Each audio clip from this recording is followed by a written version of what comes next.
দীর্ঘ 27 বছর বাদে দিল্লিতে সরকার গড়তে চলেছে বিজেপি। ভবিষ্যদ্বাণী আগেই ছিল, তাই গণনা শুরু হবার পর ফলাফলের খুব বেশি অবাক হননি সংশ্লিষ্ট মহল।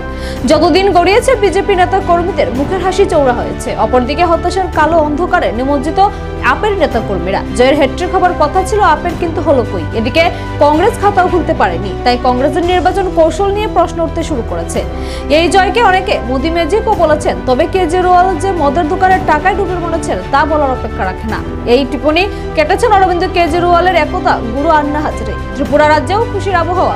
মুখ্যমন্ত্রী ডক্টর মানিক সাহা বলেছেন, এই ফলাফল প্রত্যাশিত। নরেন্দ্র মোদীর সুদক্ষ নেতৃত্বে বিজেপির সরকার সাধারণ মানুষের জন্য যে কাজকর্ম করেছেন তাতে সাফল্য আসা ছিল সময়ের অপেক্ষা। এই মুহূর্তে সর্বশেষ খবরের দিকে চোখ রাখলে ব্যাপারটি পরিষ্কার হবে। আপ এগিয়ে 23টি আসনে এবং বিজেপি 47টি আসনে, কংগ্রেস শূন্য, অন্যান্য শূন্য। তাই গেরুয়া আবির উড়িয়ে লাড্ডু বিলিয়ে রীতিমতো উৎসবে মেতেছে বিজেপি কর্মীরা। দিল্লিতে সদর দপ্তরে হবে নাই বা কেন এক প্রবল প্রতিপক্ষকে কুপাঘাত করার আনন্দ কি কম।